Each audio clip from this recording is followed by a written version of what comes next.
E abre sua Bíblia comigo em Mateus, capítulo de número 28. Mateus 28.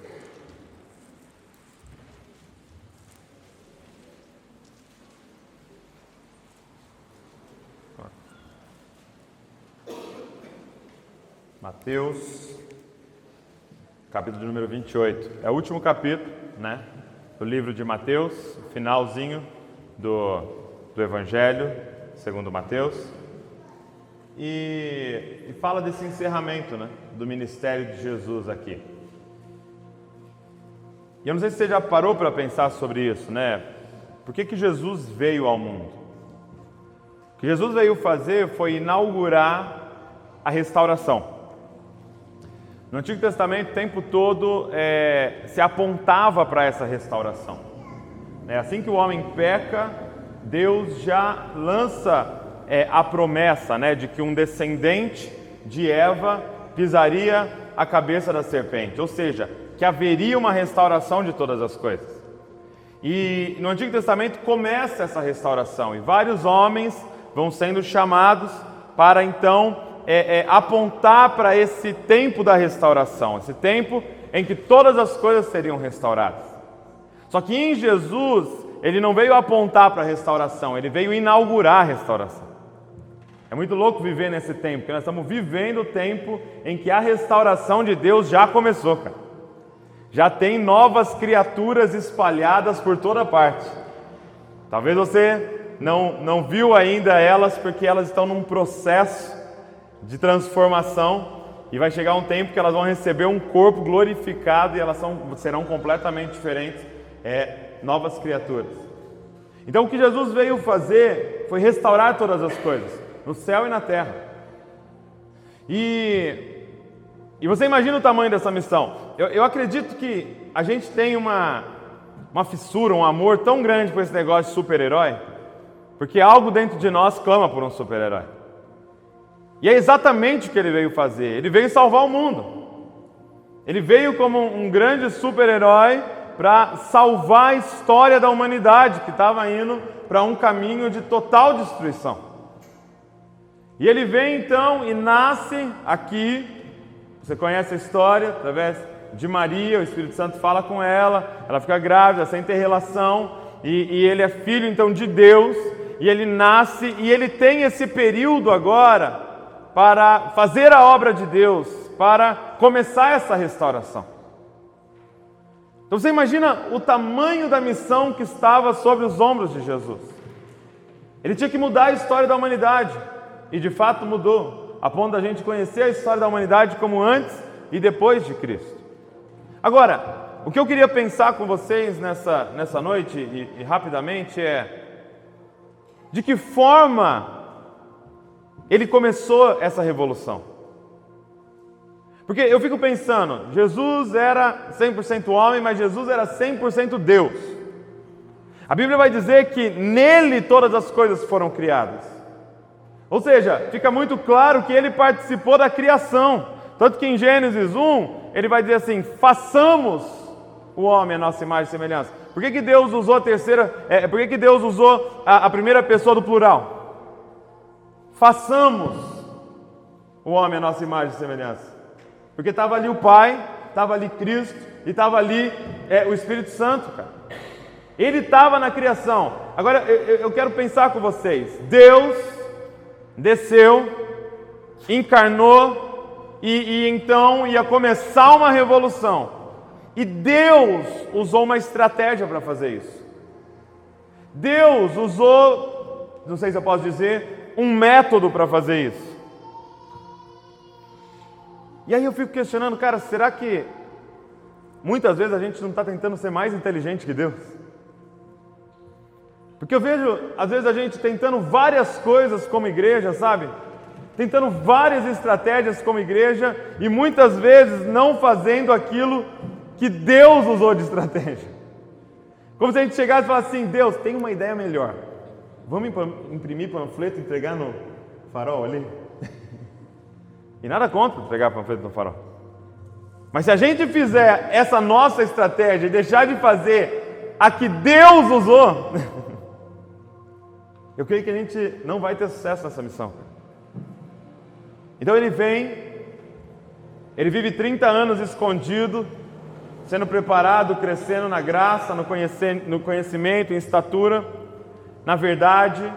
E aí ele inaugura o ministério dele. E o ministério dele mesmo foram 3 anos, gente. E eu queria que você pensasse, imagina, você está numa missão de mudar a história da humanidade. E você tem 3 anos. O que você faria? O que você faria, cara? Que estratégia você montaria? Por onde você começaria? Talvez alguém pensaria, precisava escrever um livro, cara, espalhar no planeta inteiro. Ou alguém pensaria, não, vamos abrir uma página no Facebook e um canal do YouTube. A gente poder espalhar e a gente começa a colocar em inglês, em espanhol, em alemão, em francês, a gente alcançar o mundo inteiro. Que estratégia você utilizaria se você tivesse 3 anos para armar uma revolução que mudaria a história da humanidade? E é isso que eu queria ver com vocês. Porque eu queria convidar vocês a gente simplesmente copiar Jesus, cara. A gente simplesmente, talvez dar um pause em tudo que a gente está fazendo e simplesmente copiar Jesus na estratégia que ele utilizou para mudar a história da humanidade. Mateus 28. Eu quero ler a partir do verso de número 18 com você.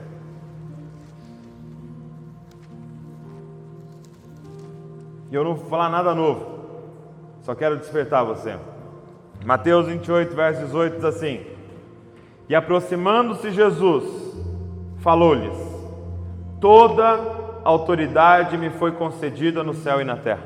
Então você imagina, primeiro, ele está no último encontro com os discípulos. Ele vai ser assunto aos céus. Ele vai subir. Ele vai sentar à direita do Pai. Ele vai deixar os caras aqui. Ele está na última reunião. Ele cumpriu toda a missão, cara. Ele fez tudo o que era para ele fazer. E ele tem essa última reunião. Você concorda comigo que ele vai falar uma das coisas mais importantes que ele falou? Concorda comigo que ele vai deixar a ordem? Que esse texto aqui é um dos mais importantes. E fica óbvio que é um dos mais importantes quando ele introduz a fala. Ele não chega dando o mandamento. Ele não chega dando a ordem. Ele introduz dizendo assim, peraí, antes de eu falar, deixa eu deixar claro um negócio aqui. Toda autoridade me foi dada no céu e na terra. O que ele estava dizendo, antes de eu dar a ordem para vocês, deixa eu falar uma coisa. Eu mando em tudo, na dimensão celestial e agora na dimensão terrena. Quando eu morri naquela cruz e ressuscitei, eu peguei a chave de todas as coisas de volta. Ela não está mais nas mãos de Satanás, agora ela está nas minhas mãos, no céu e na terra. Eu tenho toda a autoridade. Você imagina, ele introduziu dessa forma. E aí ele vai dar a ordem. E ele diz assim para os discípulos: Portanto, ou com isso em mente, ide, fazei discípulos de todas as nações, batizando-os em nome do Pai, do Filho e do Espírito Santo, ensinando-lhes a obedecer a todas as coisas que vos ordenei, e eu estou convosco todos os dias até o final dos tempos. Jesus não disse, ide, cara, fazei uma grande conferência. Jesus não disse, ide e achai a mídia da época e faça tudo para usar a mídia para espalhar o meu nome. Jesus disse, ide e fazei discípulos de todas as nações. E é muito louco porque as palavras de Jesus são sempre extremamente coerentes com a sua vida. Jesus não dizia nada que ele não vivia. É por isso que impressionava os judeus da época. Ele fala como alguém que tem autoridade. Por quê? Porque tudo que ele fazia, ele vivia. Tudo que ele fazia, ele cumpria. Tudo que ele fazia, ele demonstrava através da vida dele. Então ele não dá essa ordem para os discípulos como uma teoria. Ele havia demonstrado durante 3 anos o que ele estava falando. Cara, Deus desceu através de Jesus Cristo. E ele teve 3 anos para mudar a história da humanidade. E ele decidiu fazer isso através de discípulos, cara. Ele decidiu fazer isso escolhendo 12 homens e derramando a vida dele nesses 12 homens, cara. Porque eu e você vamos usar uma outra estratégia? Porque eu e você queremos usar uma outra estratégia, cara? Deixa eu dizer uma coisa, nós não fomos chamados para inventar a roda, nós fomos chamados para fazer ela girar, cara. Só. A roda ele já inventou. Deus desceu. O Criador do universo.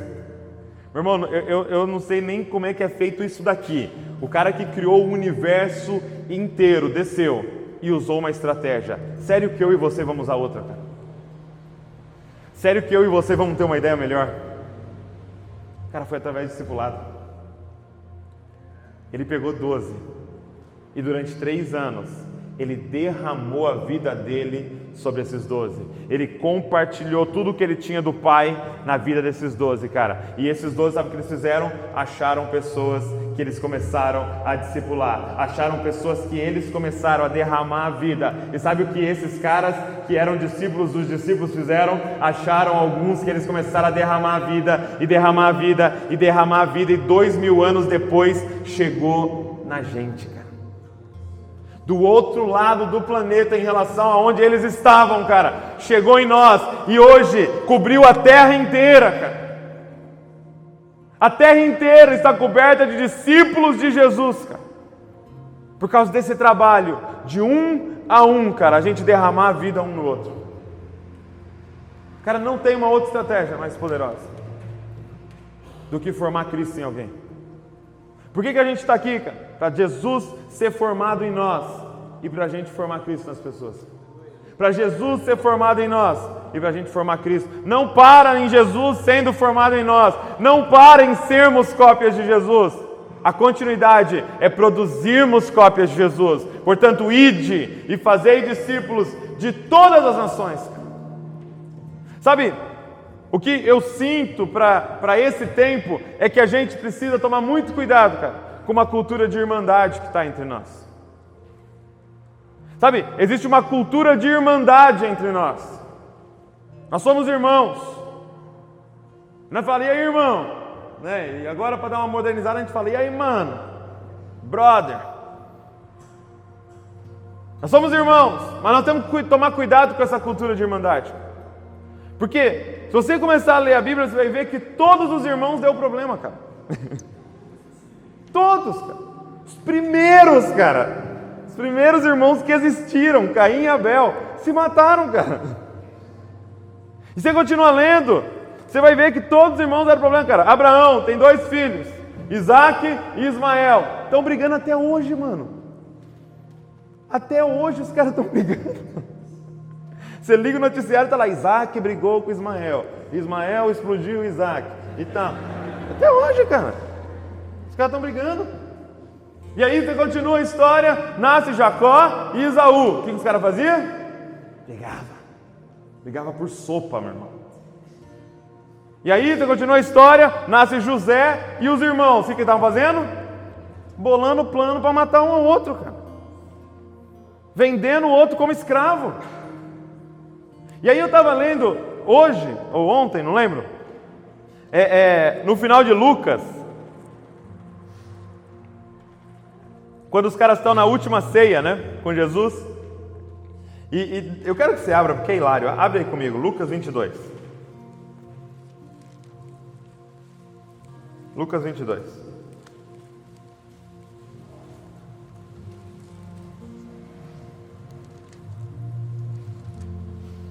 O verso de número 34. Dá uma olhada.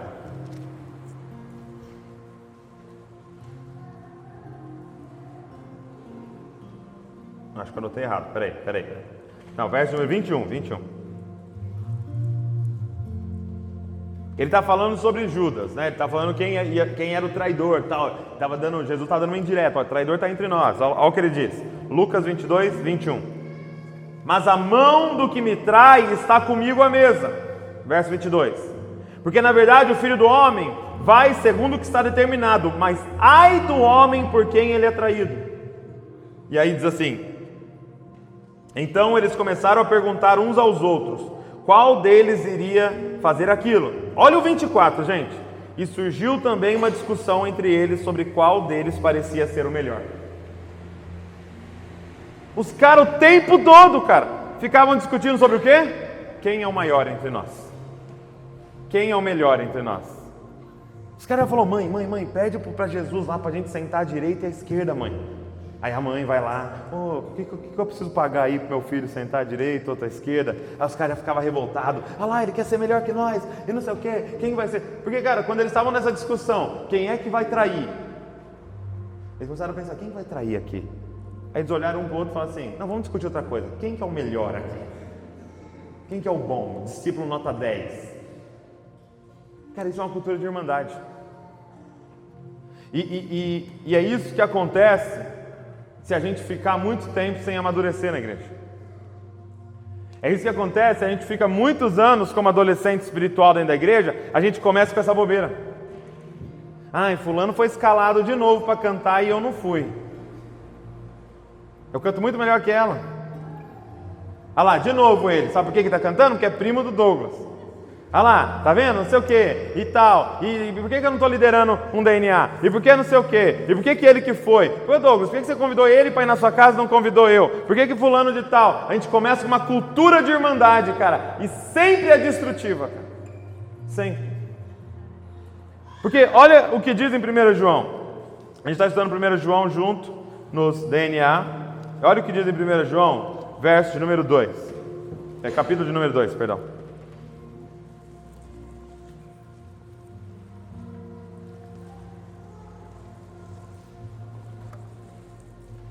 Eu vi um pastor falando algo muito forte, cara. Ele disse assim,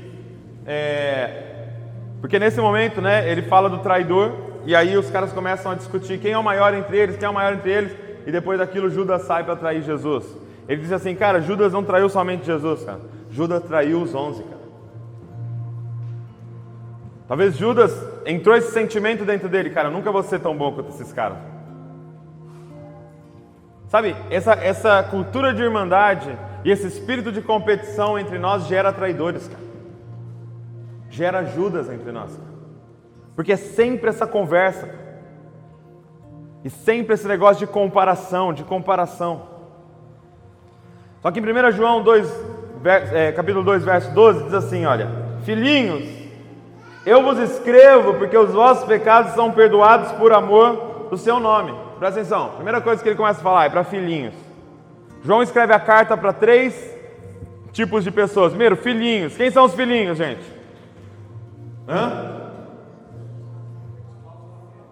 Os novos convertidos. Então os filhinhos são os novos convertidos. Os caras tinham acabado de nascer de novo. Eles são os filhinhos. Então ele fala, filhinhos, eu vos escrevo porque os vossos pecados são perdoados por amor do seu nome. Então a primeira característica de alguém que acabou de nascer é que ela entendeu que os pecados dela foram perdoados. Essa é a primeira coisa, o mais básico de tudo. Aí ele continua, pais, eu vos escrevo porque conheceis aquele que é desde o princípio. Então você vê que o pai já tem uma visão mais expandida de Deus. O filhinho vê Deus como pai. Quem já é pai, ele vê Deus como pai, mas agora também como Criador, o Altíssimo, o Rei, o Todo-Poderoso. Aí ele continua, jovens, eu vos escrevo porque venceste o maligno. Quem são os jovens? Lembra quando você fazia o congresso lá, jovem, sois fortes? Não tinha nada a ver. Porque não está falando de jovem de idade. Ele está falando de jovens num sentido espiritual.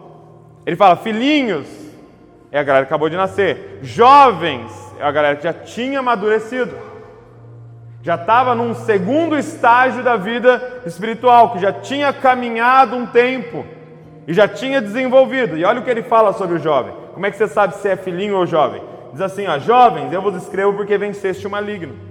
É quando você começa a vencer as tentações. Quando você começa a ser tentado e consegue resistir. Quando você começa a identificar sugestões malignas na sua cabeça e começa a lutar com a palavra, com a verdade. Aí ele continua, 14. Crianças ou filhinhos, eu vos escrevi porque conheceis o Pai. Pais, eu vos escrevi porque conheceis aquele que é desde o princípio.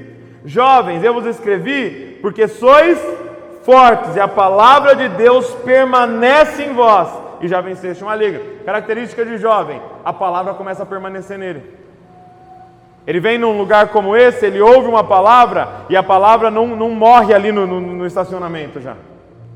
Ele vai na lanchonete, ele não come a palavra junto. A palavra permanece nele. E amanhã começa a dar fruto.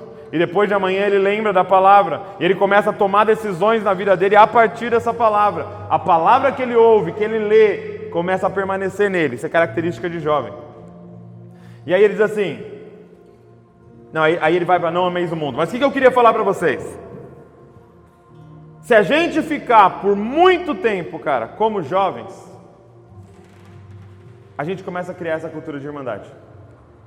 Se a gente ficar por muito tempo, aqueles que já cresceram, conhecem a Deus como Pai, entendeu que os pecados foram perdoados, começa a vencer as tentações, começa a palavra a permanecer, mas se a gente estacionar nesse estágio, a gente começa uma cultura de irmandade entre nós. A gente precisa ir para o próximo estágio. Se a gente quer armar uma revolução numa cidade como essa, ou na cidade que você é, nós precisamos ir para o próximo estágio. E qual é o próximo estágio depois de jovem? Pais, cara. E qual é a diferença do jovem e dos pais? Hã? O nome já diz. Qual é a característica de um pai? Que ele tem filhos, cara. O que me faz sair da característica lá na sua igreja? O que faz o cara parar de ir no ministério de jovens? É quando ele casa e tem filho. Meu irmão, quando teve filhos, acabou. Você não é mais do jovem. Você está indo lá de bicão, pode parar, você tem filho. Cara, nós precisamos nos tornar pais. E o que é o pai? É quando você começa a cuidar de um filhinho. É quando você assume a responsabilidade de um filhinho, de torná-lo um jovem e de torná-lo um pai.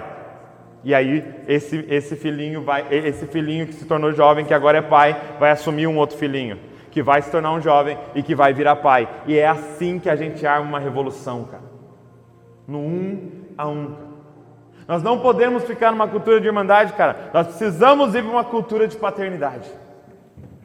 Nós precisamos transicionar para uma cultura de paternidade, onde Deus vai nos dar um coração paterno, um olhar paterno, uma mentalidade paterna. Sabe, há alguns meses atrás eu troquei de carro, né? E aí eu lembro quando o meu carro chegou, eu mandei uma foto para o Pedro, que é meu irmão, e para o meu pai. E imagina as duas respostas.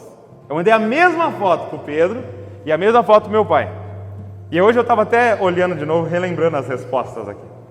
O Pedro me respondeu assim, porque o carro é prata. Ele me respondeu assim: não pegou o vinho, né, meu? Porque ele tinha me falado para eu comprar o vermelho lá, o vinho, né? Aí ele respondeu para mim assim: pô, parabéns, tal, mas você não pegou o vinho, né? Agora, olha o que meu pai me escreveu. Ele escreveu assim, ó: parabéns, meu filho, isso é só o começo de muito que o Senhor ainda vai te dar. São colheitas de tudo que vocês têm plantado. Parabéns. Isso é um irmão. E isso é um pai. E eu nem estou pedindo para ele se comportar como pai. Mas vocês entendem a diferença? Porque uma coisa é você ter um olhar de irmão. Para com isso, meu, não sei o quê. Outra coisa é você ter um olhar paterno, cara. Um irmão olha e fala: ô, você errou aquela nota hoje lá, não sei o que, tal. Pô, você viu o horário que você chegou? Um pai olha e fala: cara, ele vai ser o maior músico do Brasil, cara. Esse cara vai ser o maior adorador da nossa nação, cara. Porque isso é um olhar paterno, cara. Deus quer nos dar um olhar paterno, uma mentalidade paterna.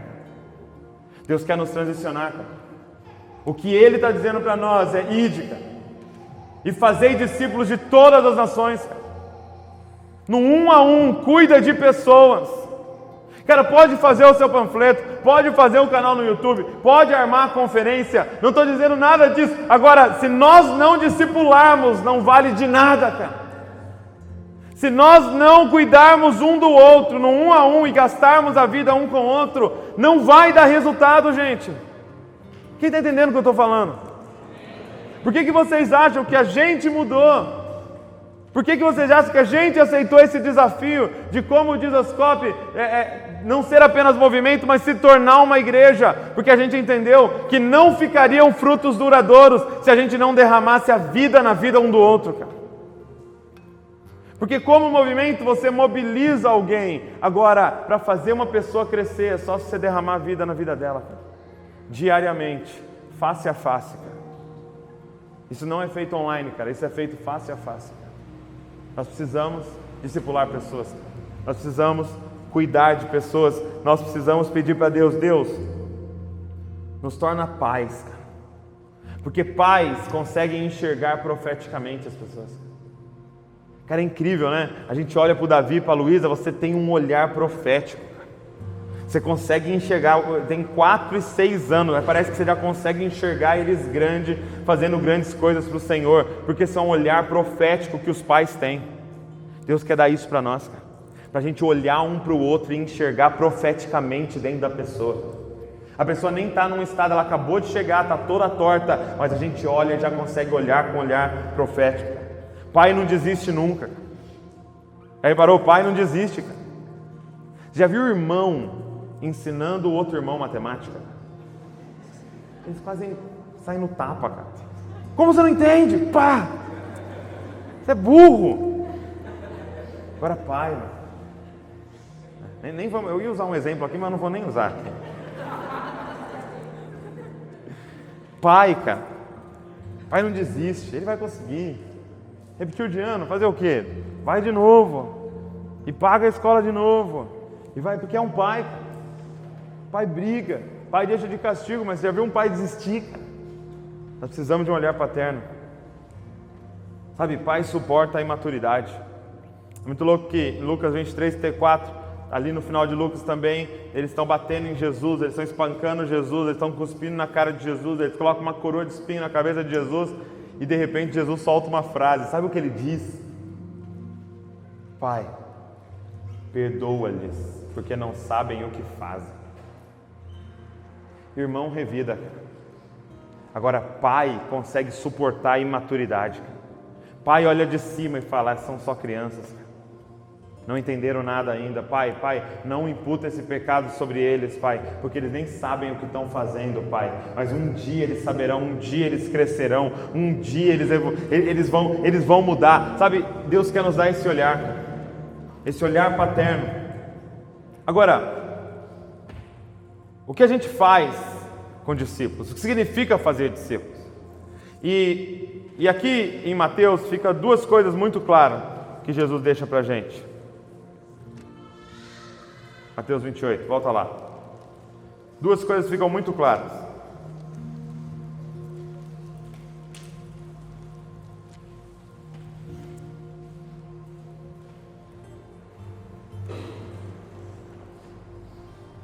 Ele diz: e aproximando-se de Jesus, falou-lhes: toda autoridade me foi concedida no céu e na terra, portanto ide, fazei discípulos de todas as nações. E aí ele diz: batizando-os em nome do Pai, do Filho e do Espírito Santo, e ensinando-lhes a obedecer tudo o que eu lhes tenho ordenado. Então, ele deixa claro 2 coisas. O que é discipulado? O que é cuidar de gente? Ele fala, primeiro, você batiza essa pessoa em nome do Pai, do Filho e do Espírito Santo. O que é o batismo, gente? É quando você publicamente declara: eu morri, cara.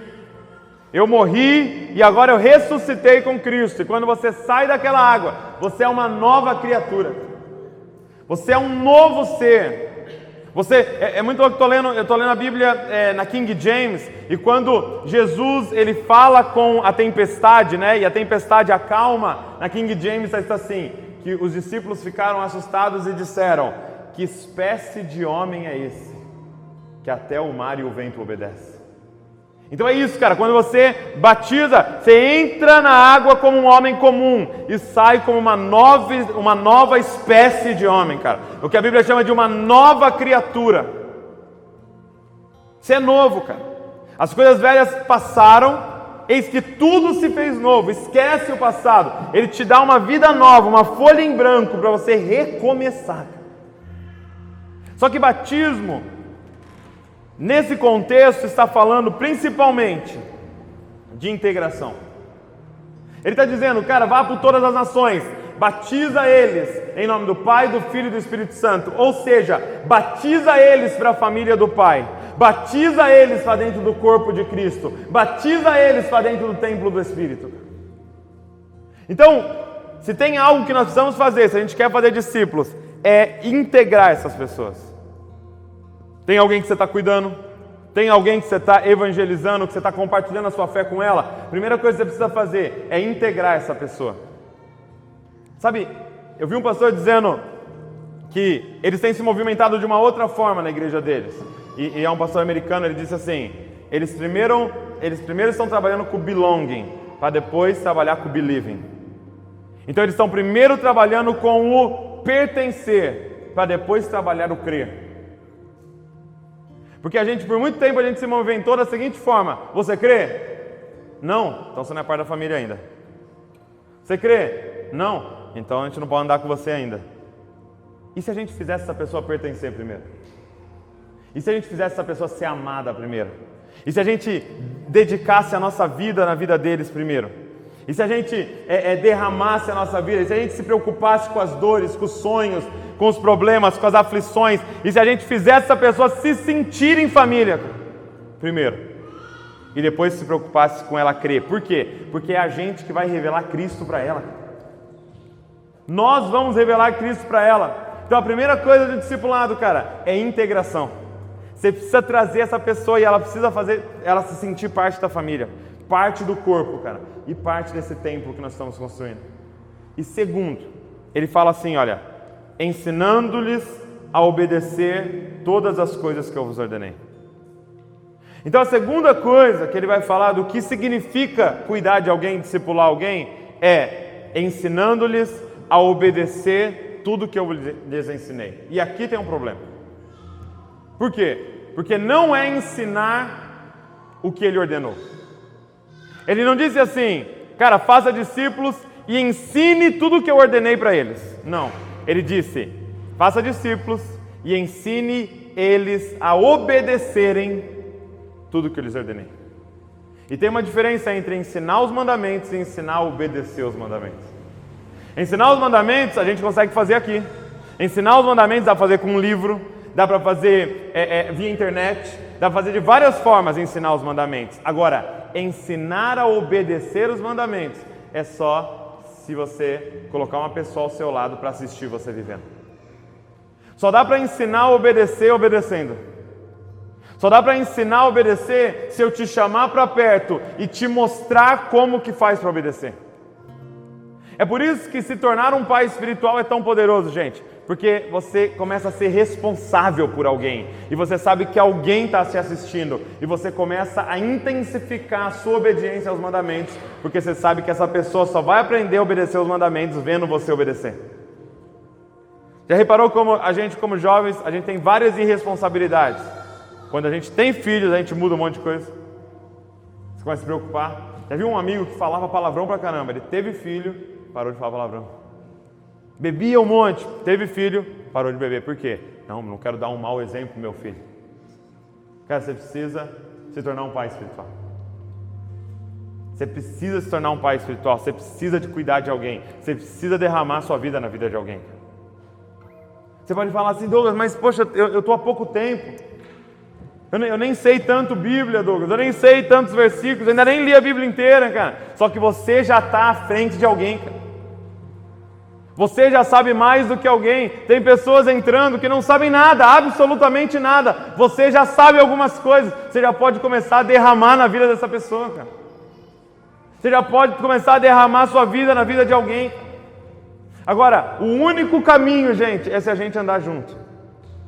O único caminho é se a gente andar junto, e eu estou falando geograficamente, é se a gente conviver, se a gente estiver no mesmo ambiente, cara. Sabe, eu só vou conseguir ensinar mansidão para alguém estando com ele em uma situação de estresse, para mostrar para ele o que é ser manso.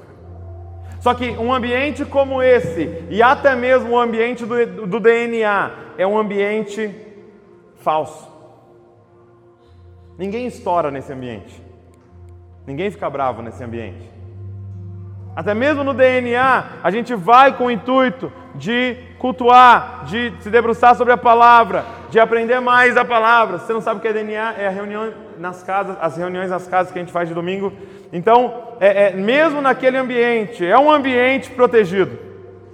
Então nós vamos ter que levar nossa relação para além desses compromissos da igreja. Nós vamos ter que conviver, cara. Nós vamos ter que jogar junto. Vamos ter que jogar futebol junto para a gente saber como é que a gente está. A gente precisa dirigir no trânsito de São Paulo junto. Eu preciso ver você com fome. Como é que é você com fome? Eu preciso saber como é que é você na TPM, cara. Eu preciso estar com você naquela semana. Quando seu time perde, quando seu time é rebaixado, eu não sei o que é essa experiência. Não sei como é que eu vou reagir.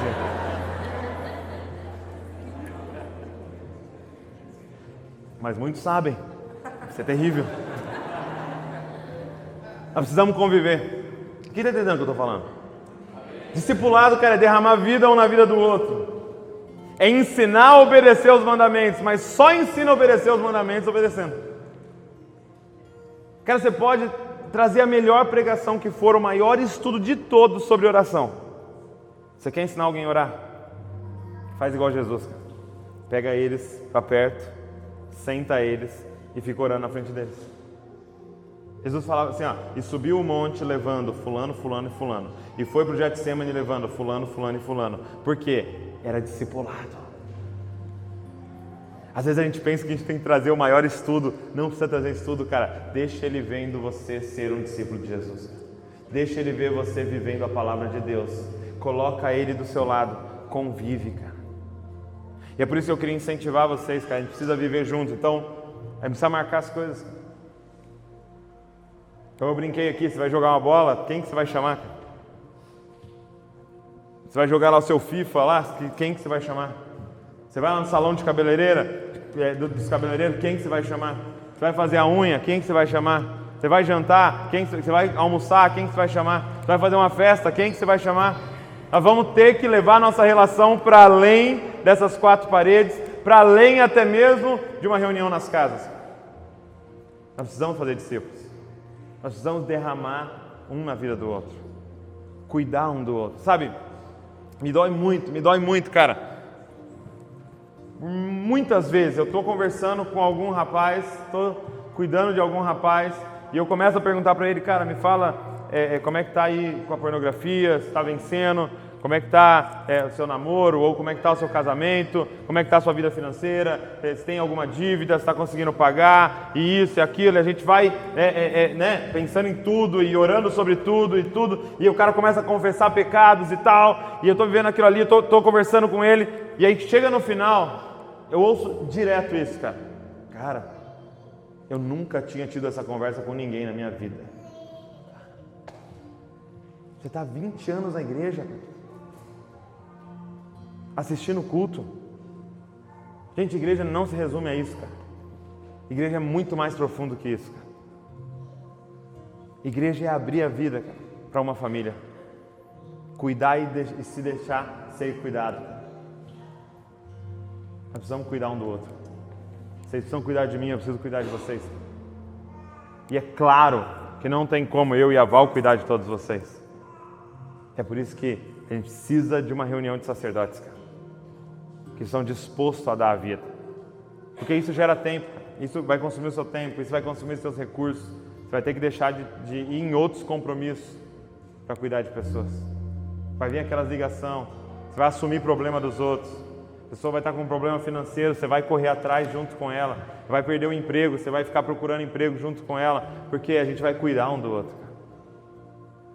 Cara, minha oração é essa, Senhor, nos dá um coração paterno.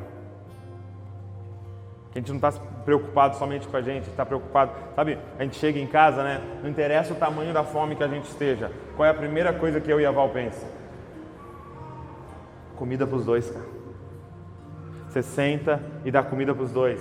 Depois você vai resolver se sobrou para você comer. O que você vai fazer para você comer? Por quê? Porque agora a gente tem filhos. E filhos vêm na frente da nossa vontade, dos nossos desejos, porque nós estamos preparando a próxima geração. Cara, você só está aqui Porque alguém derramou a vida sobre alguém, que derramou a vida sobre alguém, que derramou a vida sobre alguém, que caiu em você, cara. Nós precisamos continuar isso. Que o Espírito Santo comece a colocar no coração de vocês agora, na mente de vocês, pessoas que vocês podem cuidar, pessoas que vocês vão evangelizar, que vocês vão fazer discípulos de Jesus. O que eu queria incentivar vocês, para a gente encerrar, é que vocês não fossem simplesmente receptores da palavra, sabe? É muito importante a gente receber a palavra, mas que nós nos tornássemos, cara, reprodutores da palavra. E eu queria incentivar algo muito prático aqui, que você trouxesse sempre, seja no DNA, seja nesse culto, seja em qualquer culto que você for, leve um papel e uma caneta. Seja um reprodutor da palavra. Ouça para reproduzir. Sabe, gente, todo discipulado que eu faço, cara, todo momento que eu estou com alguém, eu estou derramando alguma coisa que eu aprendi. Eu tenho esse bloquinho aqui, ó. Todo lugar que eu fui, cara, eu anotei a pregação aqui, ó. Fui lá ouvir meu pai, anotei a pregação que ele falou. Depois eu fui lá no Ex, aí o noivo, eu anotei a pregação do Leandro, do Pedro, do Felipe, de todo mundo que pregou lá. O cara pregou sobre um projeto que ele tem nas escolas, cara. Peguei um monte de ideia de começar algo nas escolas e tal, e tá anotado aqui. Não tem como eu esquecer, porque se eu esquecer, o papel nunca vai esquecer. Está anotado aqui, e no momento certo eu vou reproduzir, cara. Os vídeos que vocês assistem, que eu gravei, são do quê? São reproduções, cara, daquilo que está sendo plantado e derramado na minha vida. E isso vai indo para frente, cara. Imagina se todos aqui reproduzissem o que foi falado aqui para mais um, cara. Nós simplesmente dobraríamos o alcance desse conteúdo com você falando para uma pessoa o que foi falado para você hoje à noite. Não sejam receptores simplesmente da palavra, sejam reprodutores da palavra. Foi assim que a palavra chegou até nós, cara. Porque alguém ouviu, provavelmente anotou e passou para frente. Eu quero incentivar você a trazer seu papel e sua caneta. Quem está com papel e caneta aí? Levanta a mão assim para eu ver. Reprodutores da palavra. Que vocês vão passar para frente, não vão? Você não está anotando só para você, cara. Tenho certeza que você vai passar para frente, cara. E não precisa nem dar crédito. Fala que Deus falou com você ainda, não? Olha o que Deus falou comigo na terça. É verdade, Deus falou. Cara, sejam reprodutores da palavra. Tudo que Deus está derramando em vocês é para vocês abençoarem alguém. É lógico que Ele vai formar em você primeiro, mas na sequência você vai abençoar alguém. Então eu queria algumas coisas práticas. Primeiro, traga papel e caneta na próxima vez. Ou anote no seu celular, mas preferencialmente papel e caneta. Segundo, procure alguém essa semana para você falar do que você aprendeu aqui. E você vai ter uma experiência impressionante. Quando você estiver falando para essa pessoa o que você aprendeu aqui, vai vir mais ideias na sua cabeça.